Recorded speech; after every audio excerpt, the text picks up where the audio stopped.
오늘 성경 말씀은 말라기 2장 17절부터 3장 6절에 있는 말씀입니다.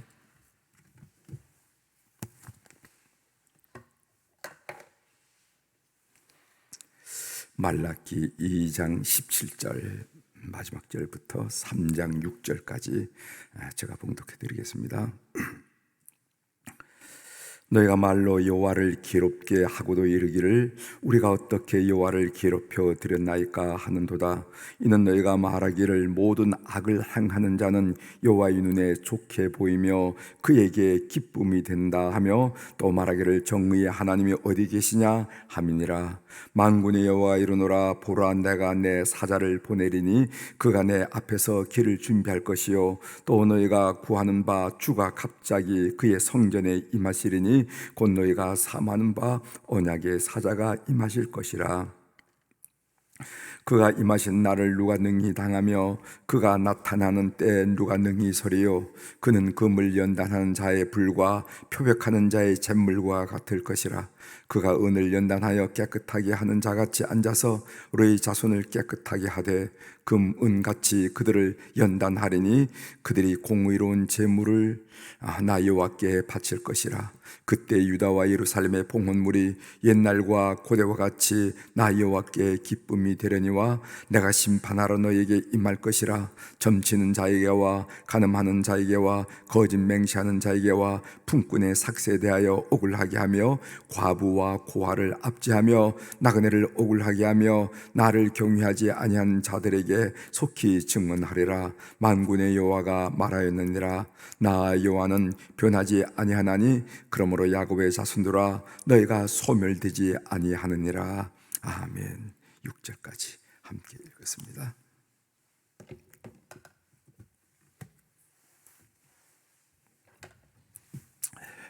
오늘 우리가 읽은 이 말씀을 중심으로 주제를 주 앞에 설 수 있는 자는 연단과 예수님의 보혈로 깨끗함을 받은 자이다. 이런 주제로 같이 묵상한 내용을 함께 나누려고 합니다. 여러분들이 본문을 처음 읽으면 이게 도대체 무슨 말을 하는 얘기인지 그런 생각 들죠? 여러분 이런 한번 탁 읽어서 뭐가 탁 들어온다 그러면은 아마 여러분들은 학자가 되거나 설교가가 되셔야 할 분들이에요. 근데 우리가 읽어보면 도대체 무슨 얘기하는 건가 이런 생각이 물론 들 것입니다. 이제 한번 좀 본문을 한번 살펴보겠습니다. 이게 무슨 얘기를 이렇게 하는 건지 한번 좀 살펴볼 텐데 2장 17절 마지막 절이죠. 제가 읽어드리겠습니다. 너희가 말로 여호와를 괴롭게 하고도 이르기를 우리가 어떻게 여호와를 괴롭혀 드렸나이까 하는도다. 이는 너희가 말하기를 모든 악을 행하는 자는 여호와의 눈에 좋게 보이며 그에게 기쁨이 된다 하며 또 말하기를 정의의 하나님이 어디 계시냐 함이니라. 여기 보면은 하나님을 괴롭힌 자가 괴롭게 한 적이 없다 이렇게 얘기한다는 거죠. 우리가 어떻게 여호와를 괴롭게 해드렸나이까 이렇게 얘기한다는 겁니다. 그럼 우리는 여기서 하나님도 고통을 당할 수 있는 분이구나 하는 것을 우리가 알 수가 있죠. 그렇죠? 하나님도 우리의 모습을 통해서 고통을 당할 수 있는 분이 하나님의 아픔이죠. 하나님 아픔. 요즘 같으면 우크라이나에서 이유 없이 무고한 사람들이 남편을 잃어버리고 아들을 잃어버리고 평생을 해서 이렇게 모으는 말하자면 우리 같은 아파트 같은 것들이 포탄에 완전히 이렇게 파괴되는 이런 거 보면은 정말 하나님께서 우리도 마음이 아프지만 하나님께서 그런 현장을 보면서 하나님 마음이 아파하실 것 같아요. 아파하셔요. 우리가 수요일마다 오늘 또 수요일날 우리가 기도하는데 우리가 이렇게 수요일날 저녁마다 복음 통일을 위해서 기도하는 이유가 뭐냐면 하나님의 아픔을 우리가 좀 느끼기 때문에 그렇습니다. 우리가 반도가 허리가 잘렸잖아요. 우리가 한 몸이 허리가 잘린 것처럼 허리가 잘려서 여기에 눈물이 있고 애환이 있고 한이 서려 있고 이런 땅을 보면서 여전히 우리 하나님은 아픔을 느낄 것 같아요 말이죠. 그 아픔에 우리가 동참한다 하는 의미로 우리가 기도하는데 아무튼 하나님도 고통을 느끼는 걸 알 수가 있는데 하나님을 괴롭힌 자가 괴롭게 한 적이 없다고 말할 때 이스라엘은 하나님을 말로 괴롭혔다 한 얘기를 17절에 말합니다. 그 말이 어떤 말인가? 그 말이 무슨 말인가? 첫 번째로는요, 악인들을 심판하지 않으셔서 세상에 악이 가득 찬데 그들의 악은 하나님의 눈에 선하게 보이십니까? 이런 질문, 제가 풀어서 설명한 겁니다. 17절에 첫 번째 그들이 질문한 얘기, 하나님 말로 괴롭힌 얘기, 그 얘기 첫 번째를 제가 좀 풀어서 설명한 겁니다. 악인들을 심판하지 않으셔서 이 세상에 악이 가득한데 그들의 악은 하나님 눈에게 선하게 보이십니까?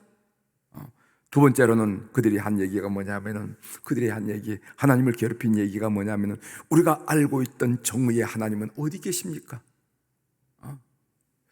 여러분, 사실 이런 질문은요, 우리 하박국에서도 그런 질문을 했어요. 신정론. 여러분, 시편 73편에도 그런 이야기를 신정론을 합니다. 어떻게 악인이 형통합니까? 어떻게 악인이 형통합니까? 하나님이 의로운 하나님이 계시다면 어떻게 악인이 형통합니까?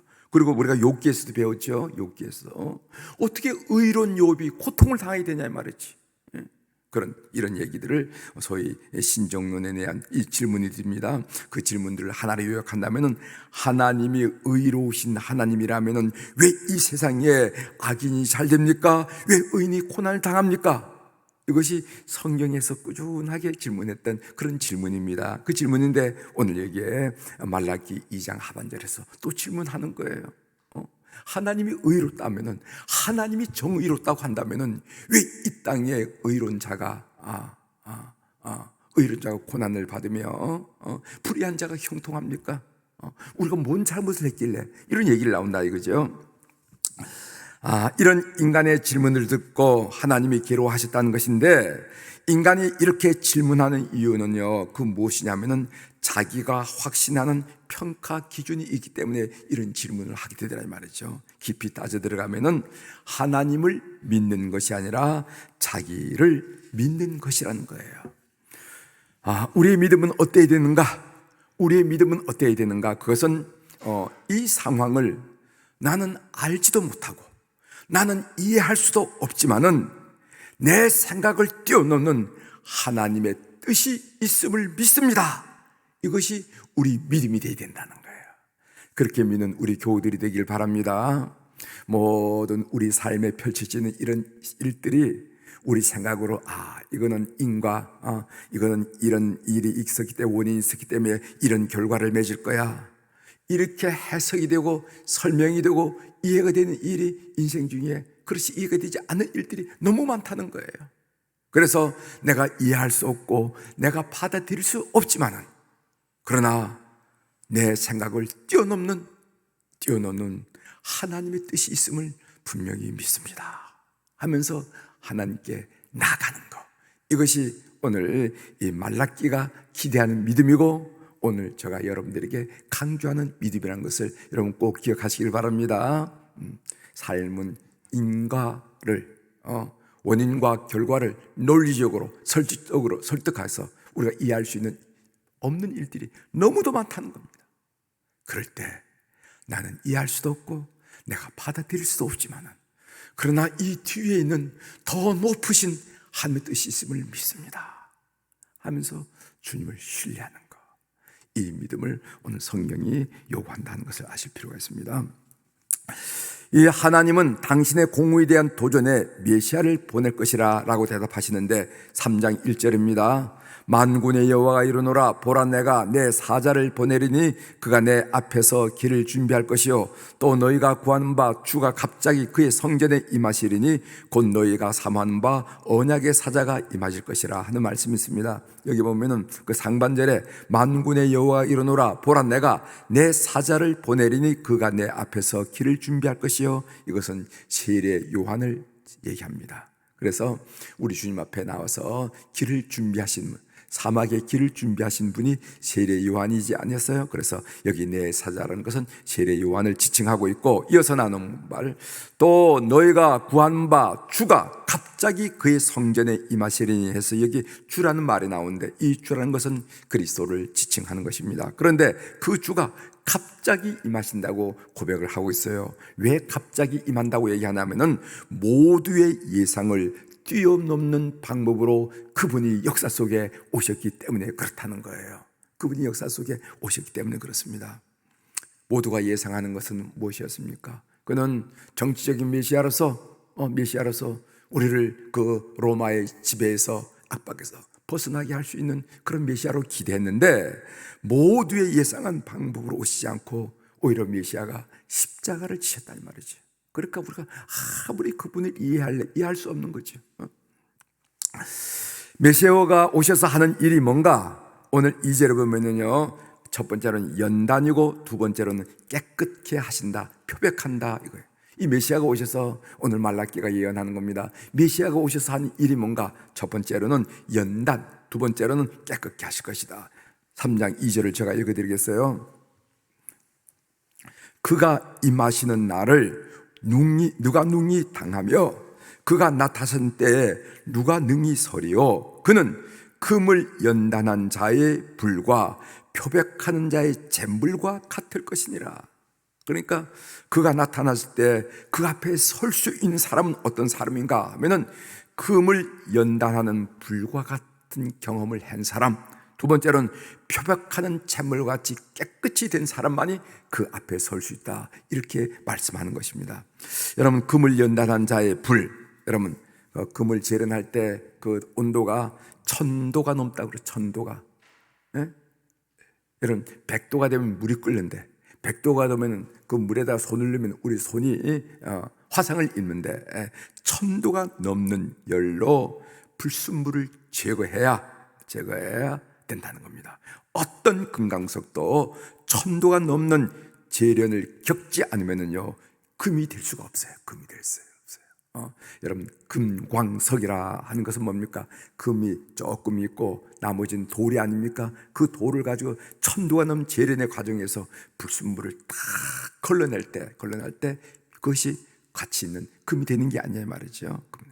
그렇게 금을 연단하는 자의 불과 같이 연단된 자. 그리고 표백하는 자의 잼물이라고 그랬습니다. 여러분, 이 잼물은 알칼리성 식물에 재해서 일어나는 세탁용 비누 같은 건데, 여러분 어린 시절에 우리 어머니들이 잼물 내는 거 보셨어요? 못 보셨어요? 여러분 어릴 때부터 비누 쓰셨어요? 저는 우리 어머니가 잼물 내는 거 많이 봤습니다. 지프로 잼물을 내서 그 잼물에다가 긴 이불 빨래도 하시고 이런 걸 제가 많이 봐서 잼물. 이 잼물은 뭐냐면 우리를 말갛게 씻기는 거예요. 여기서는 예수 그리스도의 보혈을 상징하죠. 믿는 자들의 죄를 말갛게 씻겨주는 속죄의 보혈, 이런 거예요. 다시 말씀드립니다. 금을 연단한 자의 불과 같은 연단을 경험한 자, 그리고 표백하는 잼물 같은 예수님의 보혈로 깨끗함을 입은 자, 이런 자만이 주 앞에 설 수가 있다, 이렇게 얘기합니다. 이렇게 연단되고 깨끗하게 된 자들의 예배를 여호와께서 기쁘게 받으신다 하고 4절에 말하고 있습니다. 그때 유다와 예루살렘의 봉헌물이 옛날과 고대와 같이 나 여호와께 기쁨이 되려니와. 그래서 유다와 예루살렘의 봉헌물, 이 말은 그것은 그리스도의 교회가 드리는 예배를 지칭하는데, 요한복음 4장 24절에 보면은 하나님은 영이시니 예배한 자가 영과 진리로 예배할지라, 이렇게 말씀하시는데, 영과 진리로 예배하는 것을 하나님께서 기쁘게 받으신다 그랬어요. 그럼 영이란 게 뭔가? 영은 성령이죠. 그렇죠? 진리란 게 뭔가? 요한복음에서 진리라는 것은 항상 예수 그리스도를 가리킨다는 것, 여러분 이해하실 필요가 있어요. 요한복음을 읽어서 내가 그 진리요 생명이니 예수님을 말하시는구나. 예수님을 말하는 거, 예수님이 진리시고 예수님이 생명이시, 이렇게 여러분들이 바로 요한복음에서 진리라는 말이 나오면은 이것은 예수 그리스도를 가리킨다고 아셔야 됩니다. 그래서 영과 진리로 예배할지라 하는 말은 뭐냐 하면은 참된 예배라는 게 뭐냐? 참된 예배는 왔다 갔다 하는 게 예배가 아니라 참된 예배라는 것은 예수 그리스도의 보혈로 속죄함을 입은 성도들이 성령님의 감동, 성령님의 임재와 감동 속에서 드린 예배가 참 예배라는 거예요. 참 예배. 이런 예배를 하나님께서 기뻐 받으신다 하고 말라기가 이야기하는 거예요. 이런 예배가 하나님께 기쁨이 된다는 얘기죠. 반면 그 반대쪽에 있는 자들이 있었습니다. 그것은 3장 5절에 보면 이런 말씀이 있죠. 내가 심판하러 너희에게 임할 것이라. 이 자들에게는 심판자가 되는 겁니다. 점치는 자에게와 간음하는 자에게와 거짓 맹세하는 자에게와 품꾼의 삭세에 대하여 억울하게 하며 과부와 고아를 압제하며 나그네를 억울하게 하며 나를 경외하지 않는 자들에게 속히 증언하리라. 만군의 여호와가 말하였느니라. 이들에게는 심판이 임할 것이다 하면서 심판이 임할 사람들의 종류를 설명을 하고 있습니다. 그런데 이 사람들의 특징이 뭔가? 두 가지가 있어요. 그 특징이 하나는 하나님의 존재를 무시하는 거예요. 하나님의 존재를 무시하는 거예요. 그래서 어떻게 하든지 사람 눈만 피하면 된다고 생각하는 사람이에요. 하나님의 존재를 무시하고, 두 번째로는 하나님의 심판과 그 형벌을 두려워하지 않는 사람. 이런 이런 사람들에게는 반드시 하나님의 심판이 있게 된다는 겁니다. 기억하십시오. 이런 종류의 사람은 어떤 특징을 가지고 있냐 하면 하나님의 존재를 무시하고, 두 번째로는 하나님의 심판과 제 형벌을 두려워하지 않더라 한 얘기입니다.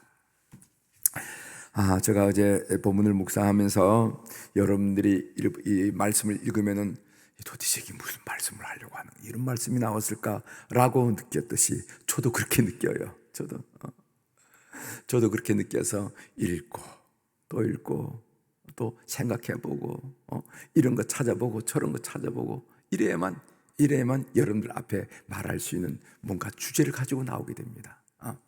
근데 저는 어제 이 본문을 읽으면서 제 마음속에 깊이 새겨진 말씀이면 2절에 나온 말이 2절 중반절에 그가 나타나신 때에 누가 능히 서리요 그는 금을 연단한 자의 불과 표백하는 자의 잿물과 같을 것이라. 이렇게 했어요. 계속 반복해서 말씀드리지만은 주 앞에 설 수 있는 자는 누군가? 연단과 예수 그리스도의 보혈로 깨끗함을 입은 자들이라는 거예요. 여러분 요한계시록에 보면요, 흰옷을 입고 손에 종려 가지를 들고 보좌과 어린 양 앞에서 크게 찬양하는 무리들이 나옵니다. 보좌, 하나님의 보좌, 그리고 어린 양 앞에, 어린 양 예수 그리스도지요. 하나님과 어린 양 앞에서, 어린 양 대신 예수 그리스도 앞에서 흰 옷을 입은 사람들이 종려나무, 여러분 종려주일 알죠? 밤철이 그 종려주일을 가지고 막 흔들면서 찬양한 사람이 요한계시록에 나옵니다. 요한계시록. 그래서 요한계시록 7장 13절에 보면은 이 흰옷 입은 자들이 누구며 또 어디서 왔는가라는 질문이 나옵니다. 무수한 무리들이 말입니다.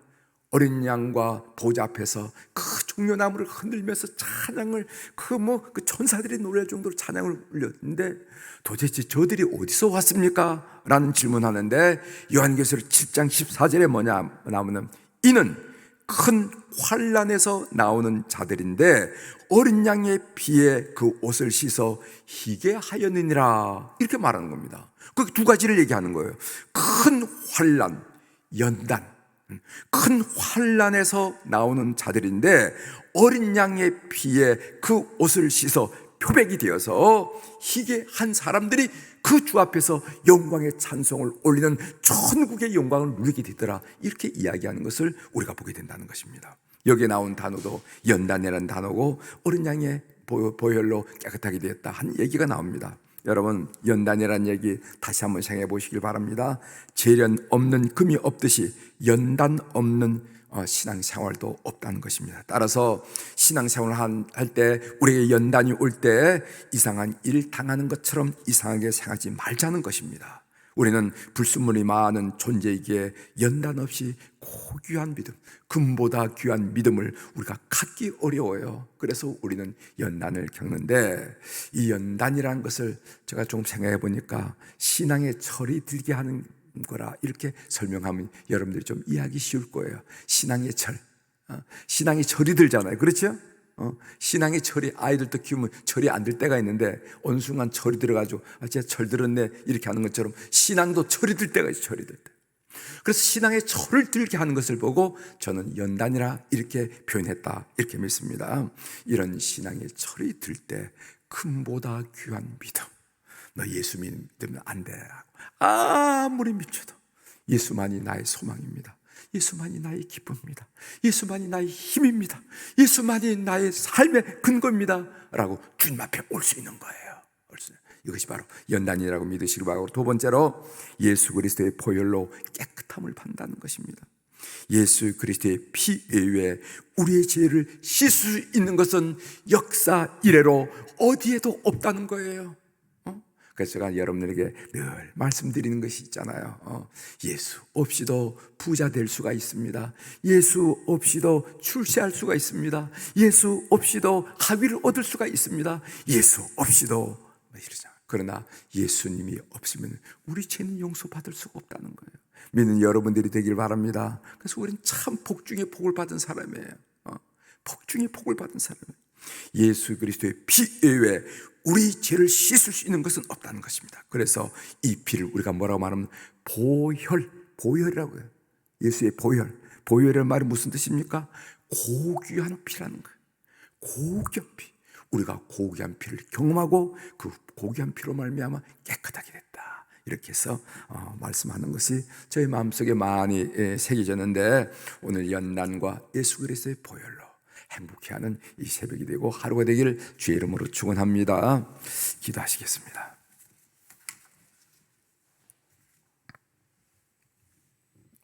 하나님 아버지, 하나님 앞에, 우리 주님 앞에 설 수 있는 자는 연단을 받아서 고귀한 믿음을 가진 자이고, 예수님의 보혈로 그 삶이, 그 영혼이 표백된 자들이 주님 앞에 설 수 있다 하는 것을 오늘 또 말라기의 말씀을 통해서 우리가 듣게 하시고, 이 말라기는 이제 곧 300년 후에 다가올 예수 그리스도의 오심을 그리고 있다는 것을 우리가 느끼면서 오늘 또 감사하는 마음으로 이 본문을 묵상하며 나눌 수 있도록 도와주셔서 감사합니다. 하나님, 오늘 우리 사랑교우들이 이런 믿음으로 행복한 하루를 시작할 수 있도록 은혜를 베풀어 주옵소서. 우리 교우들이 오늘 또 1000번제를 주님 앞에 올려드렸습니다. 우리가 이렇게 1000번제를 올려드린 것은 우리가 받은 은혜가 많고 이 일로 경험한 일들이 많기 때문에 오늘 또 소중한 물질을 주 앞에 올렸사오니 눈 밝으신 우리 하나님, 귀 밝으신 우리 하나님 기억하시고 통촉하시고 이끄시고 간섭하여 주셔서 우리 하나님의 위대함을 온 삶으로 체험하도록 우리 교우들을 축복하여 주시옵소서. 하나님, 오늘 이 수요일 날은 우리 자녀들을 위하여 주님 앞에 올려드립니다. 해에서 사업으로, 학문으로, 직장 생활로, 또 군대에 낯설고 물서른 군대에 가서 하나님 군무의 국방의 의무를 감당하고 이런 사랑하는 자녀들이 있습니다. 이제 고3이 되어서 또 재수를 하면서 마지막 막바지 최선을 다해서 대학문을 놓고 하는 우리의 자녀들도 있습니다. 하나님, 결혼을 원하는 자녀들, 잉태를 원하는 자녀들, 그리고 출산을 원하는 자녀들, 그리고 또 취직을 원하는 자녀들, 하나님, 우리의 자녀들의 삶의 이런저런 일들을 바라보면서 오늘 또 우리 부모들이, 오늘 또 할아버지 할머니들이 주 앞에서 그들의 이름과 얼굴을 올려드리오니 오늘 또 우리의 기도를 들으셔서 믿음의 열매가 얼마나 아름답게 귀하게 쓰임받는지 우리가 눈으로 똑똑히 보며 하나님께 영광을 올려드릴 수 있도록 은총을 베풀어 주옵소서. 모세의 뒤를 이은 여호수아의 삶이 형통하고 평탄하리라고 축복받은 것처럼 우리의 자녀들도, 우리의 자손들도 그런 경험을 하도록 우리 하나님 인도하여 주옵소서. 오늘 또 하늘의 주권과 땅의 주권을 가진 우리 주님의 그 놀랍고 권세 있는 이름으로 이 새벽에 선포합니다. 내 영혼이 잘된 같이 범사가 잘되고 강건한 축복을 주님 허락한 24시간 사는 동안에, 호흡하는 동안에 많이 체험하고 많이 감사하는 하루로 인도하여 주시옵소서. 예수님의 이름으로 감사하며 기도드리옵나이다. 아멘.